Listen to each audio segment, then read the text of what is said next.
সম্মানিত দর্শক, নেক্সাস টেলিভিশনের নিয়মিত সরাসরি আয়োজন চলমানে আপনাদের স্বাগত। নেক্সাস টেলিভিশনে চলমান আব্দুল নূর তুষারের সঞ্চালনায় চলছে সগৌরবে। চলমান ক্লান্তিহীনভাবে চলে, কিন্তু সঞ্চালকের ক্লান্তি দূর করবার জন্য সপ্তাহে 2-1 দিন আমি মাসুদ ইমরান মান্নু আপনাদের সাথে যুক্ত হচ্ছি। চলমান সমসাময়িক বিষয় নিয়ে আলাপ করে, তর্ক বিতর্ক করে এবং এই বিষয়গুলোকে সামনে তুলে ধরে। এই মুহূর্তে বাংলাদেশের নির্বাচনের চেয়ে বড় কোনো সমসাময়িক বিষয় নেই এবং আমরা এই নির্বাচন নিয়ে আলাপ করব।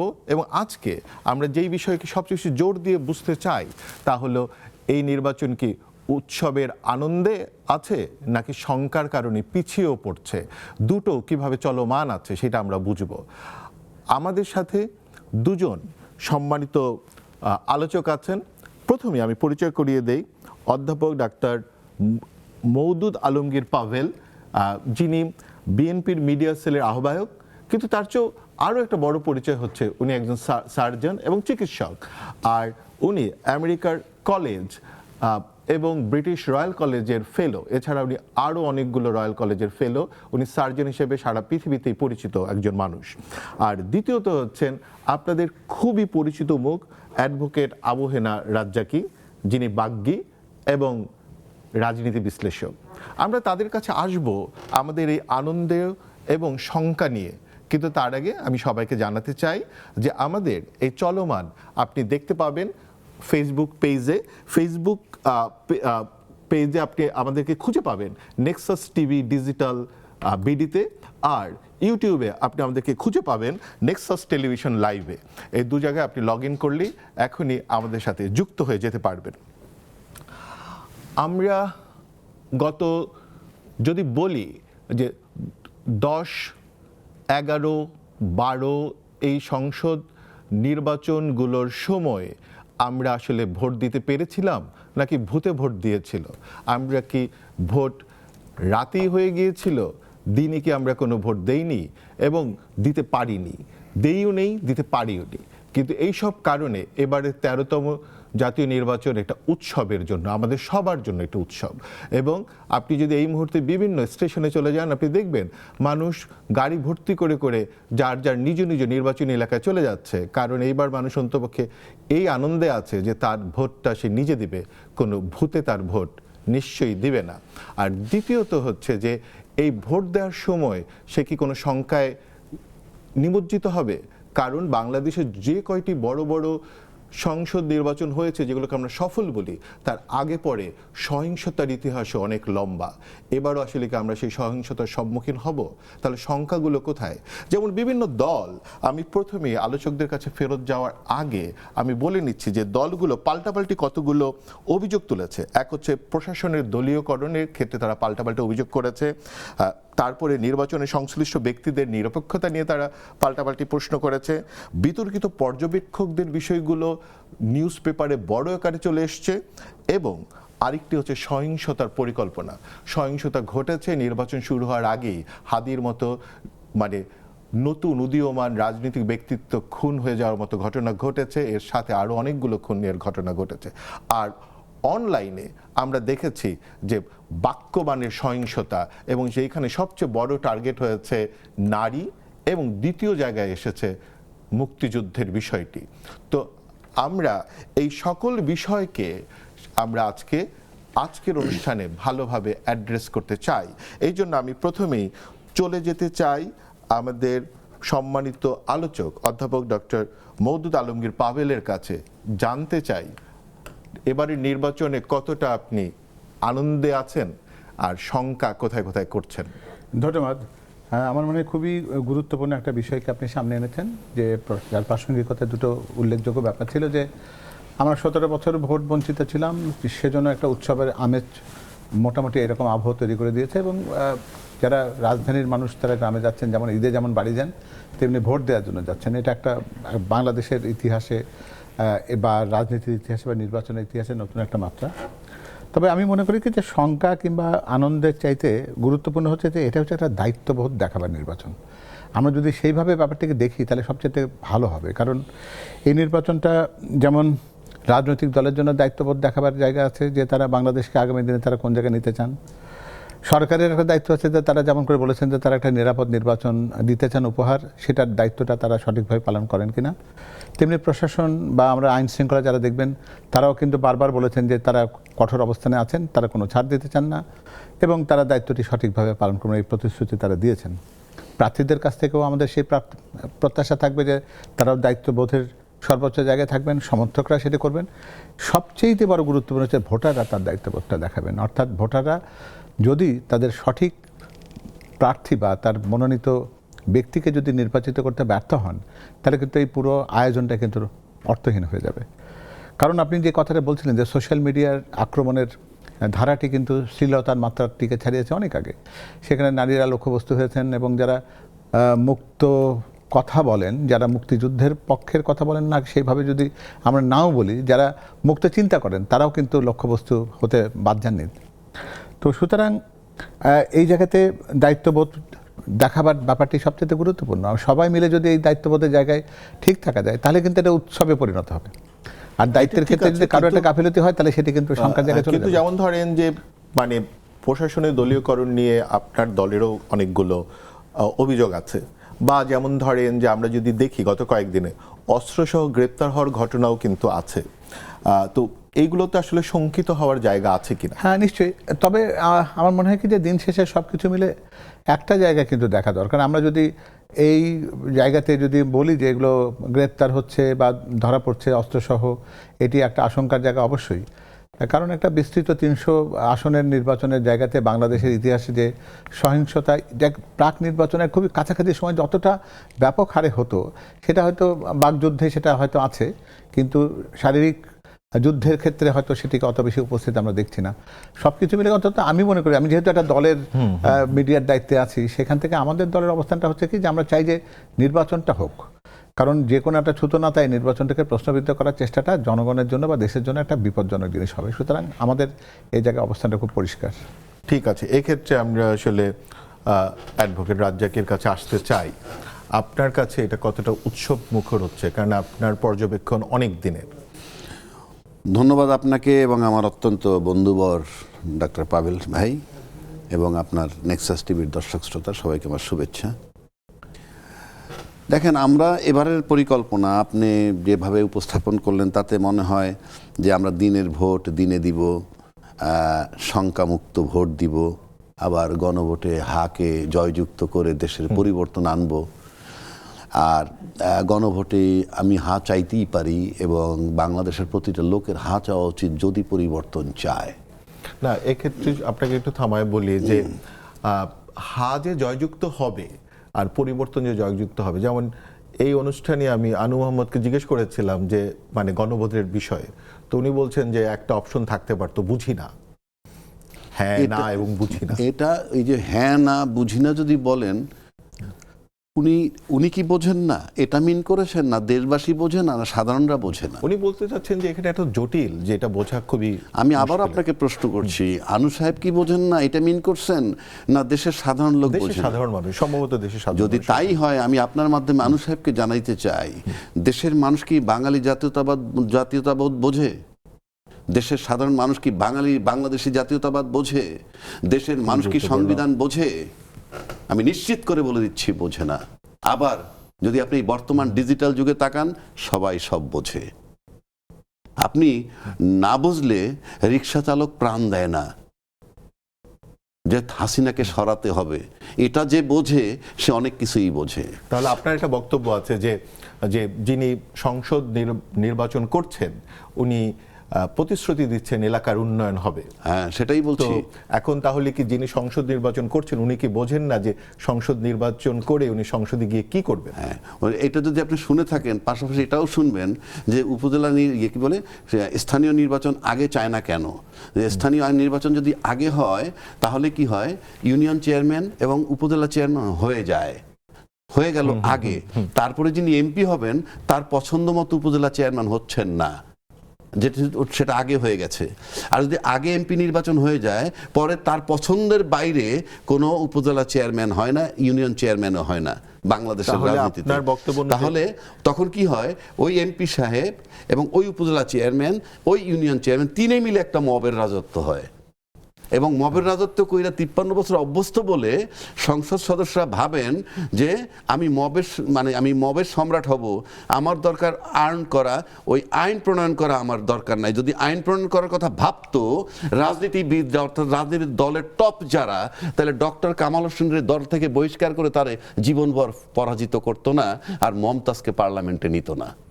তার মানে আপনি বলতে চাচ্ছেন যে এই যে গণভোট এবং নতুন বন্দোবস্তের যে কথা, তাহলে এই নির্বাচন প্রক্রিয়ার ভিতর থেকে আমরা আসলে নতুন এই নির্বাচন প্রক্রিয়ার ভিতরতে পাবেন কি পাবেন না সেটা আমি জানি না, কিন্তু আপনাকে ধারণার পরিবর্তন করতে হবে। আপনি 50 বছর আগের ধারণা নিয়ে বসে আছেন। একজন কৃষক তার ছেলেকে পাঠায় ঢাকা ইউনিভার্সিটিতে পড়তে কিংবা বুয়েটে পড়তে, সে যখন বুয়েট পাশ করে ফেলে তখন তার চিন্তাধারা কিন্তু বুয়েটের মতো, কিন্তু তার কৃষক বাবা চিন্তা করে আমার ছেলে গ্রামে আসবে, আমার বাসায় থাকবে, বিয়ে করবে, তার বউকে নিয়ে আমরা এখানে থাকবো। এই যে কনসেপশন, এখান থেকে বেরিয়ে আসতে পারেনি বৃদ্ধ রাজনীতিবিদরা যখন তার ছেলে অ্যাডভাইস করে যার বয়স 25, এবং সে যখন ভালো উপদেশ দেয় তখন কি বলে জানেন, খুব ভালো উপদেশ দিচ্ছে বাবা, এবং ফলো করে এবং অন্যের কাছে গল্প করে যে আমার ছেলে he is very much matured, খুব সুন্দর বুদ্ধি দিছে এবং আমার লাভ হয়েছে। এই একই বুদ্ধি যখন তার অন্য একটা বন্ধুর ছেলে দেয় তখন বলে তোমাদের এত বোঝার দরকার নেই, তারপরেও বুদ্ধি দিলে বলে ইসরে পাকা, এরপরে যদি বুদ্ধি দেয় তখন বলে বেয়াদব। তো সুতরাং আপনাকে বুঝতে হবে, আমরা তরুণ সমাজকে, আজকের বৃদ্ধ সমাজ ডিসলাইক করি, দলীয়ভাবে প্রমাণ করে দিচ্ছি। পুরাতন দলের কয়টা লোককে পেয়েছেন যে 40 থেকে 45 বা 50 বছর বয়সের কোটায় নমিনেশন আছে দেখান। আমি এই প্রশ্নটা নিয়েই মানে অধ্যাপক পাভেলের কাছে যেতে আমি চাই। মূল জায়গায় যেতে পারিনি, প্রসঙ্গ চেঞ্জ হয়ে এনিওয়ে আবার আমি ফেরত আসবো আপনার কাছে, কিন্তু আপনার এই প্রশ্নটা খুবই জরুরি যে নতুন বাংলাদেশে এই যে পুরনো বন্দোবস্তের পুরনো মানুষরা আসলে নতুন বাংলাদেশে কি করবেন, নাকি পুরনো ব্যবস্থারই পুনঃস্থাপন করবেন? আপনার কাছে কি মনে হয়? আমার মনে হয় রাজাকি ভাই খুব চমৎকার কথা বলেছেন। উনি নিজে সবসময় এগুলো নিয়ে কথা বলেন, আমি সবসময় সেগুলো আমি গুণমুগ্ধ শ্রোতার মতো শুনি। তবে আমি আপনাকে এটুকু বলতে পারি যে আমাদের দলের যিনি চেয়ারম্যান, তিনি নিজে কিন্তু প্রথমবার মতো পার্লামেন্ট নির্বাচন করছেন বলতে গেলে। হ্যাঁ, সুতরাং আপনি যদি তারুণ্যের উদাহরণ চান তাহলে আমি বোধহয় এই উদাহরণটা দিয়ে শুরু করতে পারি। আর প্রায় 85 জন প্রার্থী আছেন যারা কখনোই সংসদ নির্বাচনের আগে করেননি, আমার দলের থেকে এই মনোনয়নটা দেওয়া হয়েছে। এখানে গুরুত্বপূর্ণ যেটা জিনিস সেটা হচ্ছে তারুণ্যের ভাষা বোঝার দরকার আছে। সেজন্যই এই কথাগুলো বলার সাথে সাথে কিন্তু যে আমরা দেশ গড়ার পরিকল্পনা, যে কথাগুলো আমাদের দলের চেয়ারম্যানের পক্ষ থেকে বলা হয়েছে, এবং গতকালকে উনি দেশবাসীর উদ্দেশ্যে তার নির্বাচনী সেই ভাষণে যে কথাটা বলার চেষ্টা করেছেন, মূলত কিন্তু তার পুরো জিনিসটাই ছিল ওই তারুণ্যকে স্বীকার করার একটা যে কথাগুলো যেটা থাকে সেগুলো কিন্তু উনি বলার চেষ্টা করেছেন। যে তার জায়গাটা তারুণ্যের চাওয়াটা 3টি জায়গায়, সেটা হচ্ছে যে তিনি জবাবদিহিতার একটা দেশ শাসন ব্যবস্থার মধ্যে থাকতে চান এবং নিজেকে ওর মধ্যে ইনক্লুড করতে চান উনি, সবাইকে নেন সাথে। সুশাসন এবং শাসন বলতে গেলে কিন্তু সাথে সাথে অনেকগুলো কথা চলে আসে। আপনি দুর্নীতির কথা বলবেন, আপনি সকল ক্ষেত্রে আইনের শাসনের কথা বলবেন, সবগুলো মিলিয়ে। এরপরে যেটা আছে তারুণ্য চাই কি, তারুণ্য কিন্তু এই যে কথাটি উনি বলছিলেন যে একটা রিক্সা শ্রমিক তিনি প্রাণ দিয়েছেন, তিনি কিন্তু একটা পরিবর্তনের প্রত্যাশার থেকে কিন্তু প্রাণটা দিয়েছেন। সেই প্রত্যাশার জায়গায় যদি অ্যাড্রেস করতে আমরা না পারি তাহলে কিন্তু সেই রক্তের সাথে বেইমানি করা হবে।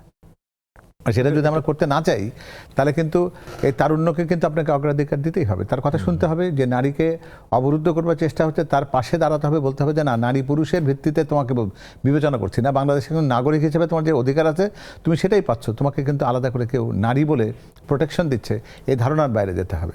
এবং তাদের যে কর্মসংস্থানের প্রত্যাশা রয়েছে, তার যোগ্যতার মূল্যায়ন যেটা চাওয়া আছে, তার যে সে তার চায় যে তার শিক্ষাগত যোগ্যতা বা তার যে সমস্ত অন্যান্য কারিগরি যোগ্যতা আছে সেটাকে আমি স্বীকার করবো, রাষ্ট্র সেটা মেনে নেবে এবং সেটার জন্য তার ব্যবস্থাটা করবে। এবং দেশের অর্ধেক জনগোষ্ঠী যারা নারী, তাদেরকে বাইরে রেখে তাদেরকে তথাকথিত 5 ঘন্টার কাজের সেই ফুসলানো কথা বলে আপনি তাদেরকে দেশের মূল স্রোতের বাইরে রেখে দেবেন, এই ধারণার বাইরে থাকতে পারলেই সেটাই হবে তারুণ্যকে সত্যিকার অর্থে অ্যাড্রেস করা, তারুণ্যকে সুযোগ দেওয়া বা তারুণ্যকে অগ্রাধিকার দেওয়া। আমার দলের পক্ষ থেকে জনাব তারেক রহমান সেই কাজটি করার চেষ্টা করেছেন। আমি আবারও ফেরত আসি রাজ্জাকি ভাইয়ের কাছে। হ্যাঁ, আমরা যেখানে ছিলাম সেই জায়গাটা হচ্ছে যে দিনে ভোট দিব, সংখ্যামুক্ত ভোট দিব, গণভোটে হায়ের পক্ষে যে আমরা পরিবর্তন আনবো। গণভোটে যদি কেউ না দেন, না ভোট দেন, সে যদি বলে আমার এই ভোটের অধিকার আছে, না, আমার কাছে মনে হয় এখানে এই অধিকারটা নাই, কারণ আমরা পরিবর্তনের জন্য গেছি এবং রাজনীতিবিদরা ঐক্যমত্য হইতে পারে নাই বলেই গণভোটে গেছি। হ্যাঁ, ঐক্যমত্য হইতে পারলে আর যাওয়া লাগতো না। সেটা আমাদের সবার ব্যর্থতা, রাজনৈতিক দলের ব্যর্থতা, সবাই ব্যর্থতা, রাজনৈতিক দলের ব্যর্থতা, কারণ আমি তো একটা সাধারণ লোক।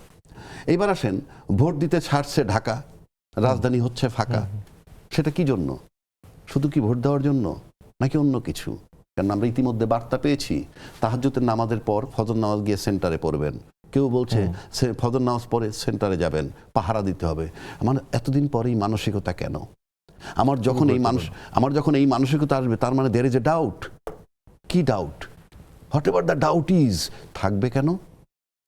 আমি যাব ভোট দিতে, আমার 7:30 থেকে 4:30 পর্যন্ত ভোট, আমার যখন মন চায় তখন আরাম আয়েশের সাথে হাঁটতে হাঁটতে গিয়ে ভোটটা দিয়ে চলে আসবো। ভোট সেন্টার পাহারা দেওয়ার প্রশ্ন আসতেছে কেন? তার মানে হচ্ছে এই পরিবেশ পরিস্থিতি একেবারে গ্রহণযোগ্য নয়। তাহলে আপনি দিবেন কেন? 1, 2, তাহলে আপনি যদি ভোট সেন্টার পাহারা দেন, প্রশাসনের কাজ কি? প্রশাসন বলতে আই মিন ইসি, কারণ এই নির্বাহী প্রশাসনটাই ইসির আন্ডারে। তাহলে প্রশাসনের কাজ কি? এ পর্যন্ত প্রশাসন একবারও বলেছে আপনাদের ভোট সেন্টারে পাহারা দিতে যেতে হবে না? ইসি বলছে? এটা বলেনি। তাহলে ইসি ব্যর্থ? আমি ইসি হলে তো তাই বলতাম, আর নাইলে আমি রিজাইন দিতাম। আমি কেন পাহারা দিব এই কথাটা বলার পর সে এখন পর্যন্ত কোনো শব্দ করতেছে না কেন? যে আপনারা, খুবই গুরুত্বপূর্ণ। কিন্তু এখানে কি একটা ব্যাপার আছে যে আমাদের যেহেতু স্বরাষ্ট্র মন্ত্রণালয় মানে আইন শৃঙ্খলা নিয়ে জিজ্ঞেস করলেই আলু পটলের পেঁয়াজের দাম নিয়ে কথা বলতে বসে, এটা কি একটা কারণ? আমার স্বরাষ্ট্র মন্ত্রণালয় তো এখন ইমেটেরিয়াল, এখন তো ইসি। আমি তো ইসির স্টেটমেন্ট চাই। ইসি তো আর নিজে একা তো আর সব করবে না, আমি তো ইসি না, এই মুহূর্তে তো কমান্ডিং অফিসার সে তো স্বরাষ্ট্রমন্ত্রী বলবে না যে স্বরাষ্ট্রমন্ত্রী আইজে কে বলুক, সে সরাসরি আইজে কে বলবে। বুঝতে পেরেছি। সরাসরি যেটা আইজে কে বলবে সে তো নাম্বার 1। তাহলে লেভেল প্লেইং ফিল্ড কি নাই? কেন আমি বলি, এই যে পাহারা দিতে যাচ্ছে এর ভিতরে একটা বিতর্ক আছে। কি? এক দল বলে প্রশাসন তার পক্ষে, আর এক দল বলে প্রশাসন তার পক্ষে। তাহলে পাহারা দেওয়ার প্রশ্ন কি এই জন্য? 1, 2, আমি যদি বলি প্রশাসন আপনার পক্ষে, তাইলে কি প্রশাসন যদি আপনার পক্ষে থাকে তাহলে আমার পক্ষে নাই, তাহলে সুনিশ্চিত যে লেভেল প্লেইং ফিল্ড নাই। সেই লেভেল প্লেইং ফিল্ড নাই, তাহলে আমি নির্বাচন করতে যাচ্ছি, আবার সুন্দর নির্বাচন কামনা করছি, আবার বলছি যে সেন্টার পাহারা দিতে হবে। তিনে মিলে আপনি দেখেন কত কনফিউজিং ইনকনসিস্টেন্সি কি আপনি পান। এক্স্যাক্টলি।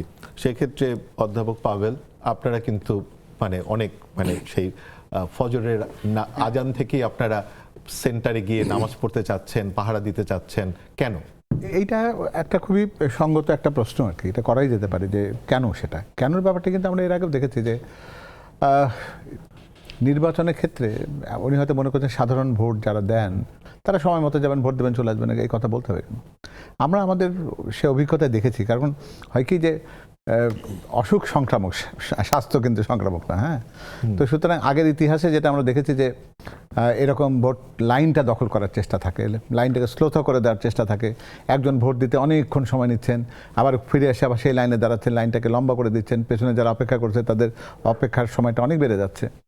সেটা হচ্ছে প্রথম কথা, যে কারণেই বলা হয়েছে যে আগে যেতে হবে, অন্তত কেউ যেন এই কাজটি করতে না পারে। নিজের ভোট দিয়ে চলে আসেন, 2 মিনিটের মধ্যে ভোট দিয়ে চলে আসবেন, এই প্রবণতা যেন কেউ না দেখাতে পারে, সেই জন্য কথাটি বলা। এটি একটা সতর্ক বার্তা যে এই পূর্বের যে অসুস্থ অভিজ্ঞতা সেটাকে যেন কেউ পুনরাবৃত্তি করতে না পারে। আর দ্বিতীয় যে জিনিসটা আশঙ্কার কাছে আছে, যে আমরা মনে করি যে যারা রাজনৈতিক দল হিসেবে যাদের বিভিন্ন রকমের কালচার আছে এরকম করবার, যেটা আমরা কিন্তু একটা রাজ্যিক একটা বড় প্রশ্ন তুলেছে, লেভেল প্লেইং ফিল্ডের কথা উনি বলছেন, কিন্তু লেভেল প্লেইং ফিল্ডটা আমরা না, আমরা লেভেল প্লেইং ফিল্ডের কথা নাই, লেভেল প্লেইং নিয়ে কথা বলতে চাই না। আমরা বলতে কেন চাই না, যে এটা বলাটার মতন অভিযোগ কেন, কাকে করবেন, এটা কার কাছে চাইছেন আপনি লেভেল প্লেইং ফিল্ড? সেই লেভেল প্লেইং ফিল্ড করার মতো সক্ষমতা তাদের আছে কিনা, নাহলে শুধু অরণ্য রোদের মতো কথা বলে ফেলা হলো কিনা। কারণ তারা কিন্তু একটা কথা বলেছেন, তারা বলেছেন যে লাইনচ্যুত গাড়িটাকে লাইনে তুলেছে, নির্বাচন কমিশনের কথা কিন্তু এটা। তো সুতরাং লাইনচ্যুত গাড়িটাকে লাইনে তুলেছেন, ট্রেনের গতি সম্পর্কে তারা কিন্তু সন্দিহান। ট্রেনটা কত দ্রুত গতিতে চলবে, আবার লাইনচ্যুত হবে কিনা, এই সন্দেহের জায়গায় যারা আছেন তাদেরকে আপনি আরো ভয় পেয়ে দেওয়ার জন্য বলবেন যে লেভেল প্লেইং ফিল্ড নাই, তার চাইতে পাওয়া ভালোই ভালো। আমরা যারা জনগণ আছি, যারা এই বিপ্লব বা যারা অভ্যুত্থানকে সংগঠিত করেছি, তারাই নির্বাচনটাকে সুষ্ঠুভাবে পরিচালনা করে আমাদের ভোটটা আমরা দিয়ে আমরা অন্তত একটা পদ্ধতির মধ্যে থেকে সেটার ফলাফল অধ্যাপক পাভেলের কথার পরেই আমরা একটা ছোট বিরতি নিতে চাচ্ছি এখনই। বিরতির পর আমরা আবার ফিরে আসব। ফিরে এটা যেই বিষয়টা নিয়ে জানতে চাই এটার সাথে, এবং সেটা নিশ্চয়ই মানে আমাদের রাজ্জাকি ভাইও খুব ভালোভাবে বলবেন, নির্বাচনী সংশ্লিষ্ট ব্যক্তিদের নিরপেক্ষতা নিয়ে প্রশ্ন তুলেছেন আপনারাও এবং অপর জোটটিও। তো এই জায়গাতে আমরা আসলে জানতে চাই, কিন্তু তার আগে নিয়ে নিচ্ছে একটি ছোট্ট বিরতি।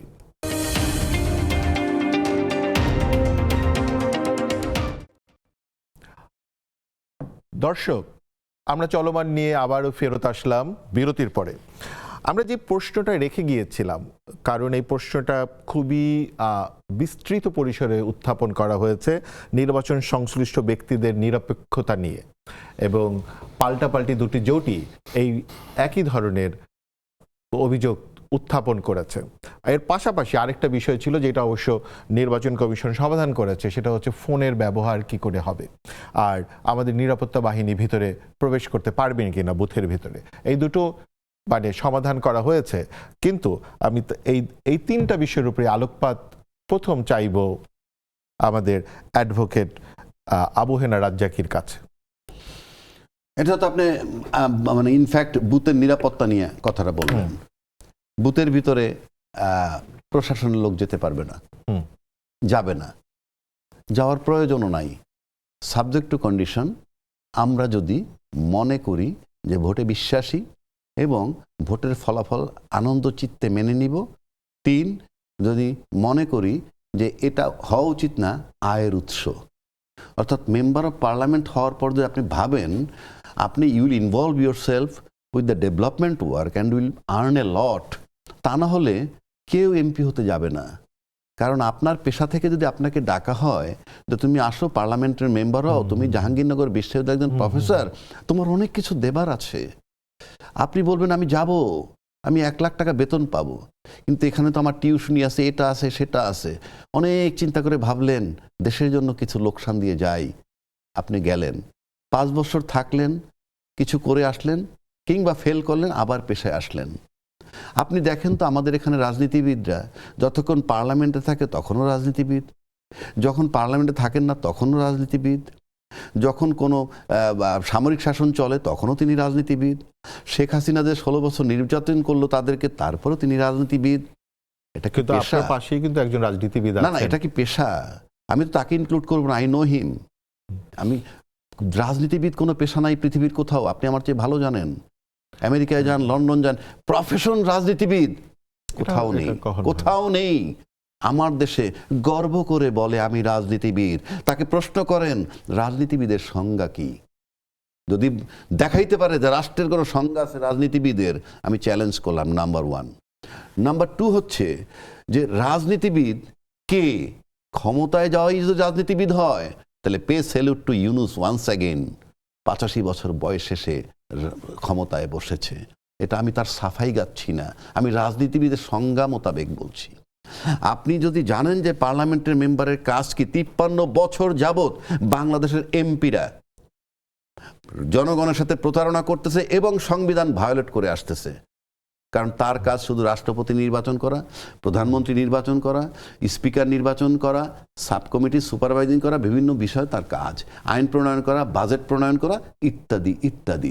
পার্লামেন্ট আইন প্রণয়ন করে যখন নারী নির্যাতন আইন, একবারও তাদের মাথায় সেন্সে ঢোকে না আমি নারীকে আন্ডারমাইন করছি। নো, নারী নির্যাতন বলতে কিছু নেই, আপনি করবেন নির্যাতন আইন, এবং সংজ্ঞায় থাকবে যে যখন নির্যাতিত হয় সে ওটার সুবিধা নিবে।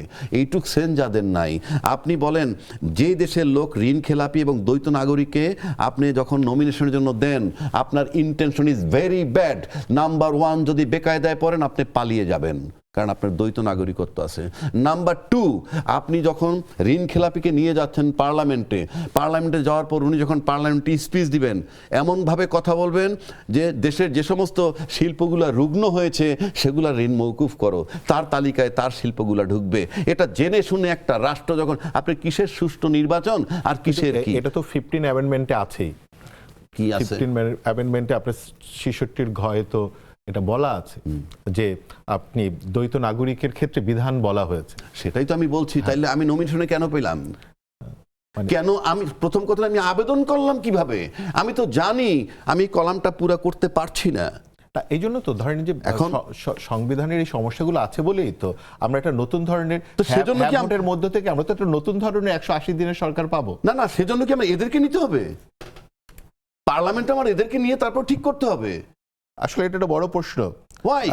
অধ্যাপক পাভেল, আপনার কি এদেরকে নিয়ে গিয়েই তারপর মানে আপনি এই সংবিধান সংশোধন করতে বসবেন 180 দিনে যে গণপরিষদ হবে, যদি হ্যাঁ জয়যুক্ত হয়? হ্যাঁ, আপনার এই প্রশ্নের উত্তর দেবো। তার সাথে সাথে প্রাসঙ্গিকতার জায়গায় আপনি রেখেছিলেন যে আমরা মানে এই যে নির্বাচনের নিরপেক্ষতা নিয়ে কথা ছিল, যেটা সেটার ব্যাপারে কিছু রেসপন্ড করতে হবে। প্রথমটা আপনি এটাই বলে নিই, তাহলে পরে ভাববেন যে আমি ওটাকে পাস করার চেষ্টা করবো, পরে বলবো, এরকম না। সেটা হচ্ছে যে উনিও বলবেন, সেটা হলো যে দেখুন, উনি তো আইন পেশার সাথে আছেন আর কি। যেমন ওনারা অনেক সময় এমন মানুষের পক্ষেও দাঁড়ান, ওনারা জানেন যে লোকটি অপরাধী, কিন্তু যেহেতু উনি আইন পেশার সাথে আছেন তাকে ডিফেন্ড করাটা ওনার ঠিক পেশাগত দায়িত্ব। নৈতিকতার জায়গায় বা আদর্শিক জায়গায় সে ভিন্নতাটা আলাদা।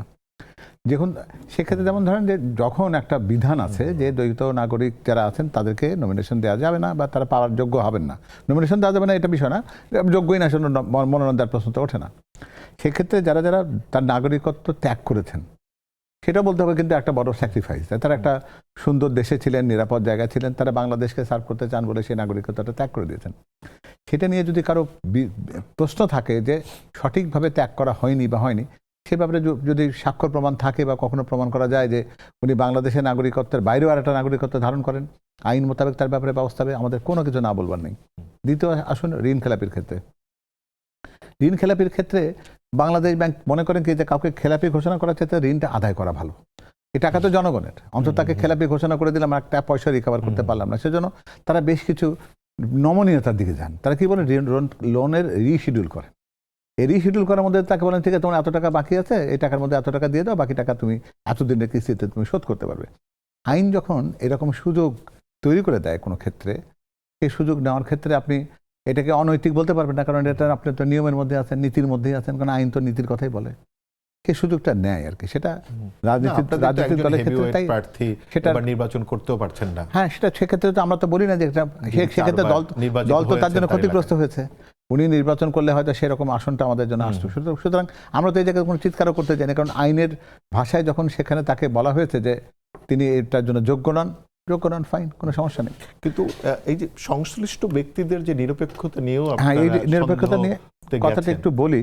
সেটা হলো দেখুন, নির্বাচন পর্যবেক্ষকের মধ্যে প্রায় আপনারা 55,000-এর মতো নিরপেক্ষ পর্যবেক্ষক নিয়োগ দিয়েছেন। এখানে পাশা নামে একটি প্রতিষ্ঠানেরই বোধহয় 1020 একটা এরকম আছে, এবং তাদের খোঁজ পাওয়া গেল যে কোন একটা জায়গায় সিলেট বিভাগে কোন একটা ছোট্ট একটা ঘরের ভিতরে আছে।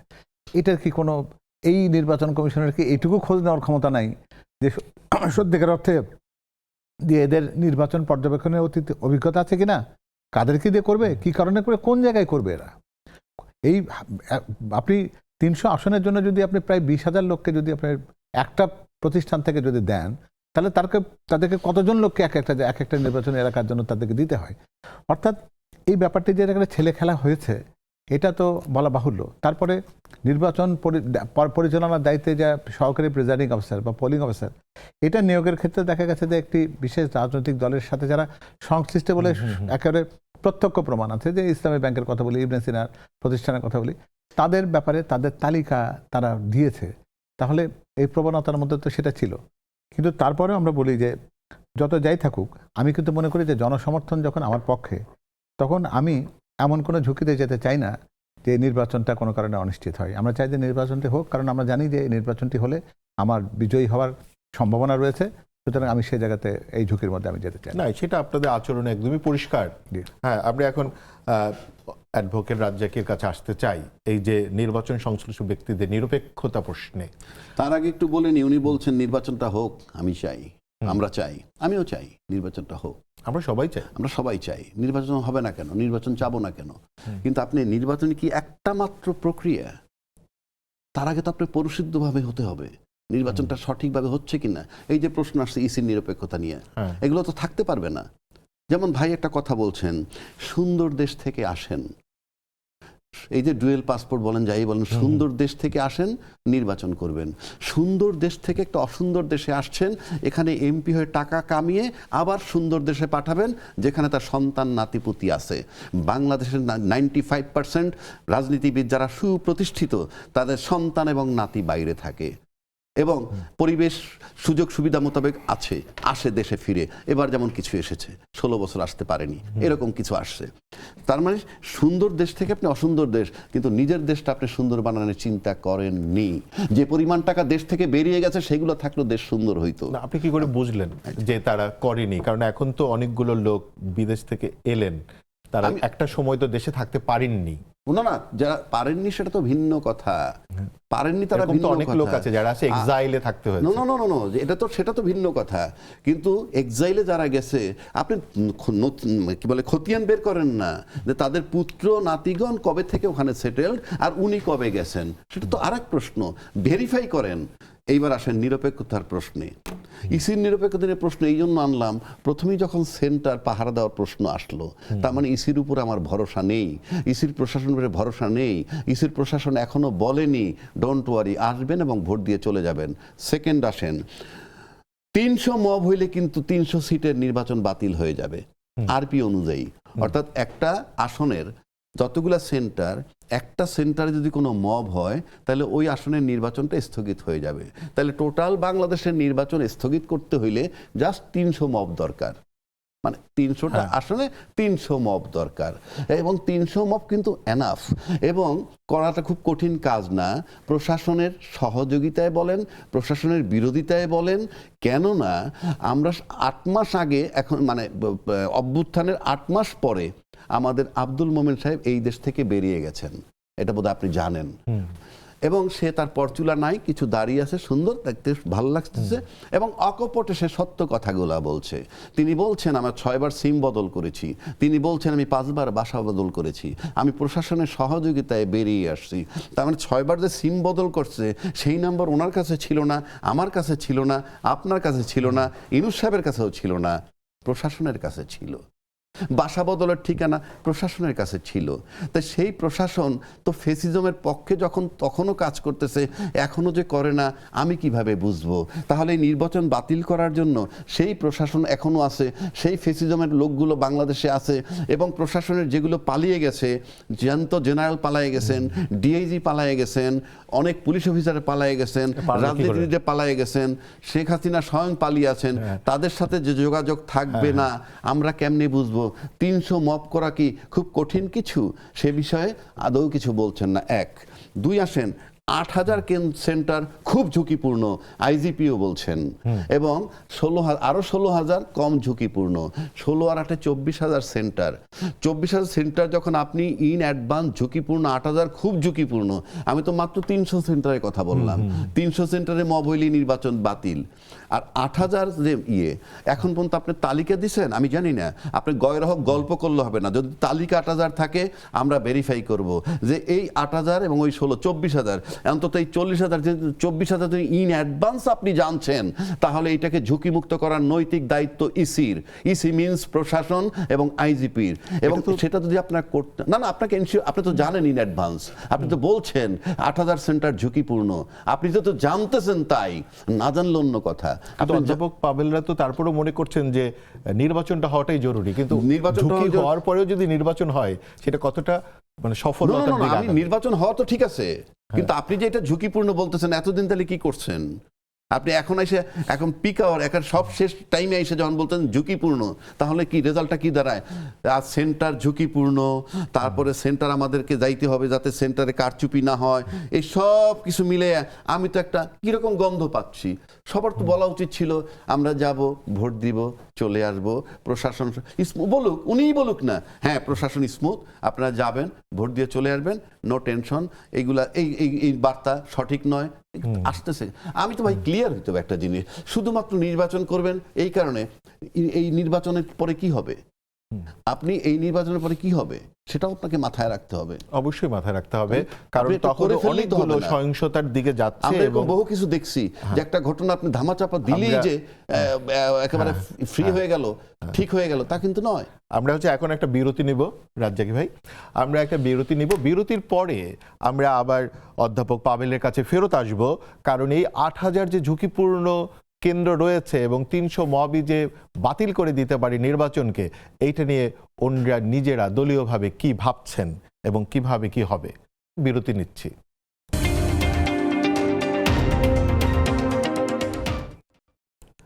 দর্শক, আমরা চলমান নিয়ে আবারও ফেরত আসলাম। আমরা যেখানে আলাপে ছিলাম যে ৮,০০০ সংখ্যাযুক্ত কেন্দ্র আছে, তার ভবিষ্যৎ কি হবে, এবং এখানে একটা গুরুত্বপূর্ণ প্রশ্ন উত্থাপন করেছেন অ্যাডভোকেট আবু হেনা রাজ্জাকি, যে যদি ৩০০ সেন্টারই ৩০০ মানুষ দিয়েই মব করা সম্ভব, কারণ মবক্রেসি গত ১.৫ বছরে একটা বিরাট জায়গা তৈরি করেছে, যে মবক্রেসি বাংলাদেশে ঘোষণা দিয়ে, সোশ্যাল মিডিয়াতে ঘোষণা দিয়ে করা যায়, এবং রাজধানীর মতো জায়গাতেই সেই মবক্রেসি হয়েছে, আগুন দিয়ে পুড়িয়ে দেওয়া হয়েছে বড় বড় সব মিডিয়া হাউস এবং সাংস্কৃতিক কেন্দ্রগুলোকে। তো এরকম একটা পরিস্থিতিতে অধ্যাপক ডক্টর মওদুদ আলমগীর পাভেল উনি বলছেন যে আমরা চাচ্ছি নির্বাচন হোক, কিন্তু নির্বাচনটা শেষ পর্যন্ত কতটা সংখ্যা মুক্ত রাখা যাবে এই ৮,০০০ কেন্দ্রের ক্ষেত্রে? হ্যাঁ, খুবই একটা ইম্পর্টেন্ট একটা ইস্যু। আসলে মবক্রেসির কথা শুনছি আমরা, কিন্তু সবচেয়ে বড় মব কিন্তু জনতা। এই যে ছোট ছোট মবের গ্রুপ যারা যায়, যেটা উনি বলছিলেন যে ৩০০ আসনে গুটি কয়েক লোক গিয়েই তো একটা মব করতে পারে। একটা ব্যাপার কি আমার কাছে মনে হয় কি জানেন, এই একটা যে জনগণ ওই দিনটাতে ভোট কেন্দ্রে যারা ভোটের জন্য যাবেন, তারা কিন্তু রাজনৈতিক দলকে প্রতিনিধিত্ব করেন এই উদ্দেশ্যে যাবেন না। তারা কিন্তু তাদের প্রার্থী বাছাই করবার জন্য তাদের যে ভেতরে যে সমর্থনের জায়গাটা আছে সেটাকে ব্যক্ত করবেন ব্যালটের উপর সিল দিয়ে। তারাই হলো সবচেয়ে বড় শক্তি। এদেরকে আমাদের খুব বেশি আন্ডারমাইন করার বা তাদেরকে খুব বেশি কম শক্তির জায়গা বলে বোধহয় আমাদের তাদেরকে দেখা ঠিক হবে না। আমার মনে হয় তাদের উপর একটা আস্থা রাখা আমাদের উচিত হবে, যে সচেতন মানুষজন যেভাবে পুরো দেশটাকে পাহারা দিয়েছেন জুলাই আগস্টে, ঠিক তেমনিভাবে তারা এই ভোট কেন্দ্রটাকে, তাদের ভোট দানটা তো শেষ কথা না, তাদের ভোটটা সত্যিকার অর্থে প্রক্রিয়াজাত হলো কিনা, তাদের ভোটের ফলাফলটা প্রতিভাত হলো কিনা ফলাফলের মধ্যে দিয়ে, তার অধিকারের সত্যিকার অর্থে ঘোষণাটা সেই পর্যন্ত গেল কিনা, সেটা দায়িত্ব কিন্তু মানুষ এবার পালন করবে। এবার কিন্তু এটা মনে করলে বোধহয় ভুল করবো আমরা, যে মানুষ ভোট দিয়ে চলে আসবে। প্রত্যেকে কিন্তু তার দেওয়া ভোটটার ফলাফল কোন দিকে যাচ্ছে সেটা দেখবে। আর মবক্রেসির আশঙ্কাটা কার কাছ থেকে আসবে? যাদের ভিতরে পরাজয় আশঙ্কা আছে তাদের। এবং সেই ব্যাপারটাতে আমরা অন্তত সচেতন, এবং জনগণকে আমরা এই কথাটি বার্তাটা দেওয়ার চেষ্টা করছি যে পরাজিতদের সংখ্যা সবচেয়ে কম হয়। তখন জয়ীরা ভোটের পাল্লায়, যাদের পাল্লাটা ভারী হবে তারাই তো জিতবেন।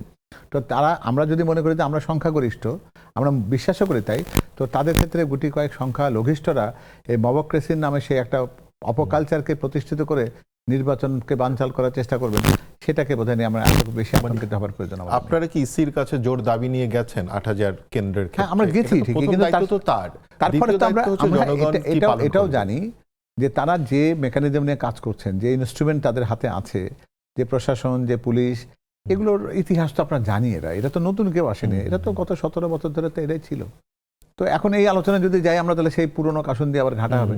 তো আমাদের মনে হচ্ছে কি যে এদের কাছ থেকে কাজটা আদায় করে নিতে হবে। এটা যদি আশা করি ইসির গুটি কয়েক কমিশনার আর প্রধান নির্বাচন কমিশনারের কাছে যদি আমরা শুধু দাবি দিয়ে যদি চুপচাপ বসে থাকি যে তারাই সব সমস্যার সমাধান করে দেবেন, সেই সমাধানের আশা যেমন রাজ্জাকি ভাইও করেন না, আমিও করি না। আমার মনে হয় যে এই ক্ষেত্রে জনগণের অতন্ত্র পাহারাটাই হবে, তাদের ভোটটাকে সত্যিকার অর্থে তারা পাহারা দিতে পারে, ফলাফল পর্যন্ত পাহারা দেবে। জুলাইয়ের স্পিরিটটাকে আমরা আশা করছি, আবার মনে করছি যে 12 তারিখে জুলাইয়ের স্পিরিটটাকে আমরা পুনর্জাগরণ করব। মানে আপনারা কিন্তু প্রচারণা এত বড় করে এটাকে বলেননি। না, তো আমরা তারপরেও হচ্ছে মানে আমি এখন চলে যাব হচ্ছে অ্যাডভোকেট আবু হেনা রাজ্জাকির কাছে, যে আপনি যে প্রশ্ন উত্থাপন করলেন রাজ্জাকি ভাই, এবং এই যে সংশ্লিষ্টতা ৮,০০০ কেন্দ্রের যে নিরাপত্তাহীনতা, এবং একই সাথে আরেকটা বিষয় আছে, সেটা হচ্ছে পর্যবেক্ষক, বিতর্কিত পর্যবেক্ষক, এই সব কিছু। এবং এখানে আরেকটা যুক্ত করে দেই আপনার আলোচনার জন্য, আমি এইখানেই, ভারত এখনো পর্যন্ত পরিষ্কার করেননি তার পর্যবেক্ষক কারা কারা হচ্ছেন, তো যেহেতু তারা আমাদের একদম নেইবারিং কান্ট্রি। তো এগুলো আসলে এই পুরো নির্বাচনের উপর কি ধরনের প্রভাব ফেলবে? ধন্যবাদ আপনাকে। আচ্ছা, আপনি আমাকে বলেন, বিতর্কিত পর্যবেক্ষক যদি আসে আর আমার নির্বাচন যদি আনকন্ট্রোভার্সিয়াল হয়, সে কি ওই নির্বাচনটাকে বিতর্কিত করতে পারবে? না, সেটা পারার কথা পারবে না। কাজেই কে নির্বাচনের পর্যবেক্ষণে আসলো কি না আসলো, that is secondary. But primary যেগুলো আমরা আলোচনা করলাম, যেই আলোচনাগুলো এতক্ষণ হইল, সেগুলোই তো কন্ট্রোভার্সিয়াল। তো এত কিছুর ভিতরে আপনি একটা আনকন্ট্রোভার্সিয়াল ইলেকশন পাবেন, এটা চিন্তা করা মানে আমার কাছে মনে হয় যে রাজকুমারী চন্দ্রমানের মতো স্বপ্ন দেখা ছাড়া আমার কাছে আর কিছু মনে হয় না। এর মানে এই না যে নির্বাচন হবে না। এই যে বিতর্কিত বললেন, সেই কারণে বললাম। এখন আমি আপনাকে কতগুলা কথা বলি। যেমন ধরেন, নির্বাচন, এই যে শঙ্কা আমাদের নির্বাচন নিয়ে, এই যে ঝুঁকিপূর্ণ ৩০০ মব হইলে নির্বাচন বাতিল হয়ে যেতে পারে, এইটা তো আপনি কখনোই দূর করতে পারবেন না। কেন পারবেন না আমি বলছি, আমরা কিন্তু একটা গোড়ায় গলত করে ফেলেছি। রাষ্ট্রের সবাই মিলে যখন ইউনূস সরকারকে আমরা বসাইলাম, তারপরে যখন একটা অধ্যায় আসলো যে আওয়ামী লীগকে নিষিদ্ধ করি, ওই মুহূর্তে নিষিদ্ধ হলে কিন্তু প্রশ্নটা আসতো না, কারণ তারা যে কর্মকাণ্ড করে গেছে ওই অবস্থায় নিষিদ্ধ করা যায়। কিন্তু আমরা তখন কি বললাম যে না, আমরা নির্বাহী আদেশ দিয়ে কোনো দলের নিষিদ্ধকরণ চাই না। যারা বলছে তারা খুব বড় দল, সবচেয়ে বড় দল। ফলে কি হইল, নিষিদ্ধ আমরা করতে পারলাম না। না করতে পারার কারণে একটা সময় যখন আবার আসলো কি যে তাহলে নিষিদ্ধকরণ গেল না, আবার ছাত্ররা নিষিদ্ধ করতে চায়, ছাত্ররা সরকারের নিয়োগকর্তা, তিনে মিলে উনি একটা মধ্যবর্তী জায়গায় গেলেন, কি যে নিষিদ্ধ করলাম না, তবে তাদের রাজনৈতিক কার্যক্রম বন্ধ করলাম। ফলে এখন কি হয়েছে জানেন, যে তারা এমন একটা জায়গা আছে, প্রশাসনে তাদের লোক বসে আছে, কিছু সার্ভিং অফিসার পালায়ে গেছে, তাদের সাথে যোগাযোগ আছে, কোনো সন্দেহ নাই যোগাযোগ আছে, যেহেতু 8.5 মাস পর একজন বেরিয়ে গেছে। এই যোগাযোগের ফলে যেটা হচ্ছে, আমরা একটা অনিশ্চয়তার জায়গায় যাচ্ছি। এই কারণে যদি কোনো কারণে যদি নির্বাচনটাকে তারা বাতিল করতে পারে 300 মব করে, তাহলে ফলাফলটা কী হবে সেটা বলছি। নাম্বার 1, নির্বাচন বাতিল হলে ইউনূস সাহেবকে চলে যেতে হবে, উনি আর থাকতে পারবেন না। নাম্বার 2, ইউনূস সাহেব যদি নির্বাচন বাতিল হয়ে চলে যায়, কথার কথা বলছি আমি, তাহলে তৃতীয় একটা সরকার আসবে। তৃতীয় সরকার যখনই আসবে, তখনই আবার ইনক্লুসিভ নির্বাচনের বিষয় আসবে। এখন ইনক্লুসিভ নির্বাচনের বিষয় যখন আসবে, এটা যদি আওয়ামী লীগ আনতে পারে, তাহলে বহু দূর থেকে সে তার ষড়যন্ত্র থেকে থাকবে কেন, ষড়যন্ত্র মুক্ত কেন করে বলছেন যে মানে 180 দিনের তো হ্যাবর যদি জয়যুক্ত হয়, 180 দিনের যে বাধ্যবাধকতা এবং যেখানে গণপরিষদ হওয়ার কথা, তাহলে সেটাকে তো এড়াতে পারবে না যদি হ্যাঁ জয়যুক্ত হয় সেটা। হ্যাঁ, আর আরেকটা জিনিস হচ্ছে যে এটা ওজিপি মানে ওপেন গভর্নমেন্ট পার্টিসিপেশন। তো এই যে ওপেন গভর্নমেন্ট পার্টিসিপেশন, এই দুটোর সময় তো আসলে একটা সরকার যদি গণপরিষদ হলেই যে সরকারটা মানে যেই সরকার আছে তার চলে যেতেই হবে তখনই, এমন তো না, 180 দিন পরেও তো সে যেতে না। ওটা তো বলছি আমি, নতুন যখন সরকার নির্বাচন বাতিল দিনের পরে বাতিল হলে, কিন্তু আপনি যেটা বলছেন যদি হ্যাঁ জয়যুক্ত হয়, যদি নির্বাচন হয়, হ্যাঁ যদি হ্যাঁ জয়যুক্ত হয়, আপনি যে বিষয়টা আনছেন সেটা বাজারে আছে যে 180 দিন এই সরকার থাকবে কিনা। হ্যাঁ, তো এই 180 দিনকে এই সরকার কে রাখবে? মানে আপনি বলছেন থাকবে না, কিন্তু না, যে নির্বাচিত হয়ে আসবে, যারা সংসদ প্রতিনিধি হয়ে আসবে, সে কেন এই সরকারকে 180 দিন রাখবে? তাদের তো বক্তব্য থাকবে এই যে 180 দিনের মধ্যে আমরা এইটাকে গণভোটের আলোকে সংবিধানটাকে সংস্কার করব। কিন্তু এরা কি একবারও ভাবছে যে গণভোটের ভিত্তিতে যদি সংবিধানটা সংস্কার না হয়, তারা যে পার্লামেন্টে ঢুকতে পারতেছে না, তারা যে অবৈধ হচ্ছে, সেটা কি তাদের মাথায় একবারও আছে? একবারও তো নাই। কারণ আপনি যে নির্বাচনটা করতেছেন কোন সংবিধানের অধীনে, এই প্রশ্নটা তো আসছে। আপনি তো সংবিধান, যেটা আপনি আমার চেয়ে ভালো জানেন, সংসদ কোনো কারণে ভেঙে গেলে 90 দিনের মধ্যে নির্বাচন, কোনো কারণে না হলে আরো 90 দিনের মধ্যে নির্বাচন, তারপরে কি বলা আছে যখন মন চায় তখন? আমরা এই প্রশ্ন নিয়ে আবারও আসব। এর সাথে আমরা ফিরব অ্যাডভোকেট আবু হেনা রাজ্জাকির কাছেই বিরতির পরে। আমরা এখন একটা ছোট বিরতি নিব, বিরতির পরে আমরা আবার ফিরে আসছি অ্যাডভোকেট আবু হেনা রাজ্জাকির কাছে। ফিরে এলাম আবার চলমানে। আমরা আলোচনার যেখানে ছিলাম সেটা ছিল ওজিপি, 180 দিনের যে বাধ্যবাধকতা, বর্তমান সরকার এবং যুবকদের এই নির্বাচনে পার্টিসিপেশন এবং সেইখানে যে জটিলতা হতে পারে, সেখানে আমি জানতে চাইবো অ্যাডভোকেট আবু হেনা রাজ্জাকির কাছে, কারণ উনি একজন আইনজ্ঞ, তো ওনার কাছে এর সমাধানটা কেমন হবে? সিম্পল, আমি সমাধানেই যাই। জটিলতা তো বুঝছেন যে সংবিধান মোতাবেক নির্বাচন হচ্ছে না। কাজেই আপনি সংবিধান মোতাবেক যদি নির্বাচন না করে থাকেন, তাহলে আপনি পার্লামেন্টে ঢুকবেন কিভাবে? সেটার জন্য নির্বাচন হোক, 180 দিন টাইম আপনারা নিয়েন না, সবচেয়ে কম সময়ের মধ্যে গণপরিষদ রোল প্লে কইরা আপনারা ওইটাকে বৈধতা দিয়ে দেন। গণভোটটাকে, গণভোটের আলোকে আপনি সংবিধান বানিয়ে ফেলেন, বানিয়ে ফেললে সংবিধান মানে গণপরিষদকে বিলুপ্ত করেন, আপনারা সংসদের ওত নিয়ে পার্লামেন্ট পরিচালনা শুরু করে দেন। যদি কোনো ভুল ত্রুটি পান, সেটা আমরা আস্তে আস্তে রেটিফাই। এখানে আরেকটা জিনিস জানার বিষয়, যে ধরেন যে যদি কোনো একটি দল 2/3 মেজরিটি পেয়ে যায়, তাহলে কি তার আসলে গণপরিষদ করতে হবে? যদি না, আপনি পার্লামেন্টে যাবেন কিভাবে? আপনি কোন বিধানে আইনটা মানে পাস করলেন, যে কোন বিধানে? আপনাকে তো হ্যান্ড ওভার করবে পাওয়ারটা কেউ। যেমন আপনি লক্ষ্য করে দেখেন, এবার নির্বাচন কমিশন যখন ঘোষণা করে তফসিল, তখন কি বলছে বাংলাদেশ সংবিধানের এত নম্বর অনুচ্ছেদ মোতাবেক আমি তফসিল ঘোষণা করছি? উনি বলেননি, উনি শুধু তফসিল দিচ্ছেন। তো হ্যান্ড ওভার করার সময় কি এটা কি আসমানি জগৎ নাকি? আপনি যে ওই মানে যেভাবে মন চায় দিয়ে দিলাম পাওয়ারটা নেই। আর যুবকদের ক্ষেত্রে যুবকদের পার্টিসিপেশন, যুবকদের পার্টিসিপেশন কি এই ভোট, এই যে 4.5 কোটি ভোট আছে, নতুন যে 4.5 কোটি ভোটার আছে, তারা ভাববে তারা আওয়ামী লীগের শুধু ক্ষমতায় দেখছে, আওয়ামী লীগের সেই বিভৎস রূপ দেখছে, ওরা নির্বাচনে নাই। আর 5ই আগস্ট থেকে আজকে পর্যন্ত যে দুইটো দল দেখে আসছে, সেখানে তারা বিবেচনায় নেবে কয়েকটা জিনিস। নাম্বার 1, জুলাই চেতনা ধারণ করে কে? নাম্বার 2, চাঁদাবাজি করবে না কারা? নাম্বার 3, দুর্নীতি করবে না কারা? নাম্বার 4, বিদেশে টাকা পাচার করবে না? নাম্বার 5, আমলারা যাদেরকে মানে আমলারা ঘুষ খাবে না, সেই দিকে তারা ভয় পাবে। এই জায়গায় তারা ভোটে যাবে, এই দিকটায় তারা যাবে, এবং তারা একটু বোঝে যে কে জুলাই চেতনার পক্ষে, কে চাঁদাবাজি করে না, এগুলো তাদের বিবেচনায় আছে। ওই ভোটগুলা ওইদিকে যাওয়ার সময় অধ্যাপক পাবেলের কাছে আমরা যাব, যে এই নতুন এই যে যুবকদেরকে আপনারা কিভাবে নেগোশিয়েট করছেন? আমার মনে হয় রাজাকি ভাই যে জায়গায় শেষ করতে পারেননি, মানে আরো কয়েকটা কথা হয়তো উনি সুযোগ করে বলতেন। এর সাথে যেটা ছিল সেটা হচ্ছে যারা অনৈতিকতার আশ্রয় নেবে না, ধর্মকে যারা কাস্টমাইজ করে যারা নির্বাচনের পকেটে ভোট ভরবার জন্য এটাকে ব্যবহার করবেন না, যারা কর্মসংস্থানের কথা বলতে পারবেন, যারা তারুণ্যকে ধারণ করবেন এবং যারাকে নারীকে এই নিশ্চয়তা দিতে পারবেন যে তারা নারী হিসেবে বিবেচিত হবে না। যেমন রাজাকি ভাই বলছিলেন, অনলাইনে যে নারীর প্রতি সহিংসতা আর অফলাইনে যে মাজারের সহিংসতা, সেইটাকে আপনারা কিভাবে? আমরা সেটাই বলছি যে আমরা তো সত্যিকার অর্থে আইনের জায়গায় দেখি যে আমরা বলি যে সহিংসতা বলতে শারীরিক সহিংসতা, কিন্তু অনলাইনে একজনের যে মানসিক সহিংসতার মধ্যে ফেলে তাকে যারা বেশি মাত্রায় নির্যাতন আপনি করছেন, আপনি শরীরের নির্যাতন তো একসময় মানুষ ভুলে যায়, কিন্তু অন্তরের নির্যাতন তো ভোলে না। তো ফলে এই নির্যাতন যারা করছেন, যুবকরা সবচেয়ে গুরুত্ব দিবে এই জায়গাটাতে, যে এইখানে কারা সহনশীল ছিল আর কারা তাদেরকে অমর্যাদা করেছে। আমার মনে হয় যে আগামী দিনের নির্বাচনে সেটা ছিল প্রাথমিক বিবেচনা থাকবে, এবং আমরা বিশ্বাস করি যে আমরা যেহেতু ওনার বলা যে কথাগুলো আছে সবগুলো জায়গাতে আমাদের কমিটমেন্টগুলো শতভাগ রয়েছে, আমরা এই নির্বাচনে আমরা মনে করি যে আমাদের নিরঙ্কুশ বিজয়ের ক্ষেত্রে কোনো বাধা আসবার সম্ভাবনা নেই।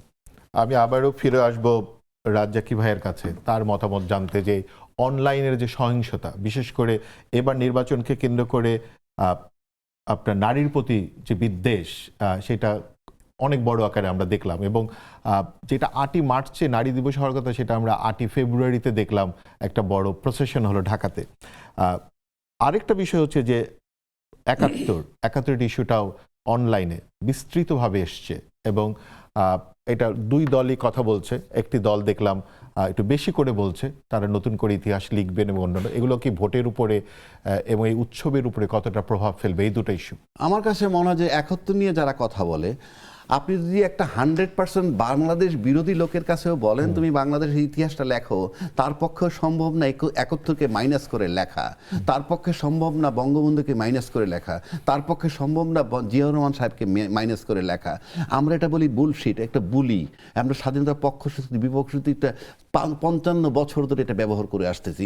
আপনি দেখেন তো স্বাধীনতার বিপক্ষ শক্তির সাথে নিয়ে, স্বাধীনতার বিপক্ষ শক্তির সাথে ভোটে কোনো ইম্প্যাক্ট তৈরি করবে?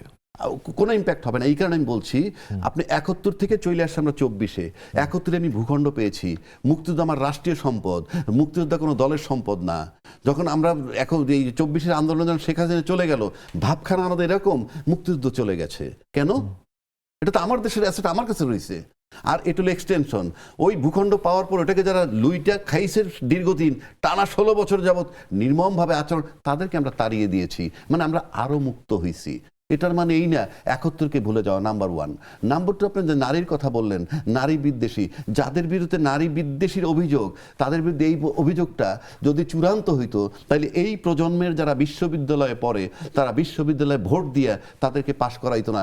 এমনকি ছাত্রী হলগুলো ছাত্র শিবির, ওটা মনে হয় মানে এই কেন আমি বলছি পরে এসছে। নো, কারণ আপনার আমার যে 50 বছর তাদের সম্পর্কে ধারণা আর এই প্রজন্মের ধারণা কিন্তু এক নয়। আপনি আপনার নিজের সন্তানের কাছে দেখবেন, আপনাকে ওল্ড ফ্যাশন লোক বলে, সে নিজেকে ভাবে অনেক কিছু। তো ওইভাবে যদি আপনি চিন্তা করেন, 2 নম্বর, যে যারা মাঠে আন্দোলন করছে তারা কোশ্চিনকালেও কিন্তু যাদের বিরুদ্ধে নারী বিদ্বেষের অভিযোগ, তাদেরকে ভোট দেয় না। এই ঘটনা না ঘটলেও তাদেরকে ভোট দিত না। এখানে যদি 5-6 হাজার বোরকা পরা মহিলা নাইমা বলতো আমরা তো এই জামাত করতাম এবং নারী বিদ্বেষী তারা জানতাম না, এবার জেনেছি, আর ভোট দিব না, যারা নেমেছে তারা কোশ্চিনকালেও দিবে না। পুরো আলোচনার উপরে এখন আসেন, শেষ করে দিচ্ছি। এক লাইনে মূল কথা হইল এই, দুর্নীতিবাজ আমলা, দুর্নীতিবাজ অন্যান্য যে সেক্টরগুলো আছে, তারা সবচেয়ে বেশি ভয় পায় ওই শক্তিটাকে। এই কারণে তারা সামনে নারী বিদ্বেষী সাইনবোর্ডটা নিয়ে আসে, ওগুলাকে আড়াল করে। এটা হলো মেইন জিনিস। উৎসব আর সংখ্যার ক্ষেত্রে আপনি এই নির্বাচনে আপনি এক লাইনে কি বলতে চান? উৎসব এবং সংখ্যা নির্বাচনকে কেন্দ্র করে এক লাইনে। উৎসব এবং সংখ্যা হলো এই যে যারা বিজয়ী হবে তারা যদি এটাকে মেনে নেয় তাইলে হবে এটা, মানে যারা পরাজিত হবে তারা যদি নির্বাচনটাকে মেনে নেয় তাহলে নির্বাচন হবে উৎসব মুখর। আর যারা পরাজিত হবে তারা যদি মেনে না নিয়ে বিশৃঙ্খলা তৈরি করে, তাহলে মনে হবে আমরা আরেকটা খারাপ পরিস্থিতির মধ্যে ঢুকলাম, এবং সেটা কত দীর্ঘ হবে আমরা সেটা জানি না। তবে আমরা চাই দিন শেষে একটা ভালো নির্বাচন হোক, এবং ফলাফল যাই হোক সব পক্ষ মেনে নিবে, আমরা যাতে সামনের দিক এগুতে পারি। এটা খুবই ভালো বলেছেন অ্যাডভোকেট আবু-হেনা রাজ্জাকী, যে দিন শেষে একটা ভালো নির্বাচন। একই সাথে নির্বাচনের এই উৎসব এবং সংখ্যা নিয়ে এক লাইনে আমি অধ্যাপক ডাক্তার মওদুদ আলমগীর পাভেলকেও একটা মতামত দিতে বলবো ছোট্ট করে। আমি এই কথাটাই বলি যে ইতিহাস নতুন করে লিখবার কিছু জিনিস নাই। ইতিহাস একটা স্বরচিত জিনিস, যেটা নিজের থেকে লেখা হয়। ইতিহাসকে কেউ নিজের থেকে লিখতে পারে না, লিখবার উচিত না। 71কে অস্বীকার করে আপনি বাংলাদেশকে যেমন পাবেন না, আবার 24কে অস্বীকার করে আপনি কিন্তু সেই স্বৈরাচার মুক্তির সনদটি পাবেন না। এই 2 যুদ্ধে কিন্তু বিপক্ষের শক্তি ছিল আর পক্ষের শক্তি ছিল। আমরা মনে করি যে বাংলাদেশ জাতীয়তাবাদী দল 2 যুদ্ধেই কিন্তু পক্ষের শক্তি। আর এই 2 যুদ্ধে এক পক্ষের জন্য একটু কালিমা রয়েছে, আরেক যুদ্ধে আরেকজন মনে করছেন যে আরেকজনের কালিমা রয়েছে। তো ফলে যারা সত্যিকার অর্থে কালিমা মুক্ত অবস্থান থেকে যারা 71 এবং 24কে দেখে, আমি মনে করি যুবকের সমর্থন তাদের পক্ষে থাকবে। এবং সত্যিকার অর্থে আগামী নির্বাচন যেটি আছে সেটি দায়িত্ববোধের একটা পরিপূর্ণ আবহে একটা উৎসব মুখর নির্বাচন হবে। নির্বাচনের ফলাফলটা যাই হোক আপনারা সেটা, আমি সেটাই মনে করি, এবং আমরা এটা মনে করি যে নির্বাচনের ফলাফল এই মুহূর্তে মানুষের কাছে জানা হয়ে গেছে। মানুষ মোটামুটি তাদের মনস্থির করেছে, কয়েক ঘন্টা মাত্র বাকি আছে। আমরা যেটুকু বুঝি যে এই নির্বাচনটি সত্যিকার অর্থে তারুণ্যকে যারা সত্যিকার অর্থে প্রতিনিধিত্ব করছে, নারীদেরকে যারা সত্যিকার অর্থে মূল্যায়ন করতে চায়, যারা সত্যিকার অর্থে বাংলাদেশকে আগামী দিনে ভবিষ্যতের জন্য একটা সত্যিকার দিক নির্দেশনা দিতে পারে, তাদের জন্য এই নির্বাচনী মাঠটা তৈরি হয়ে আছে।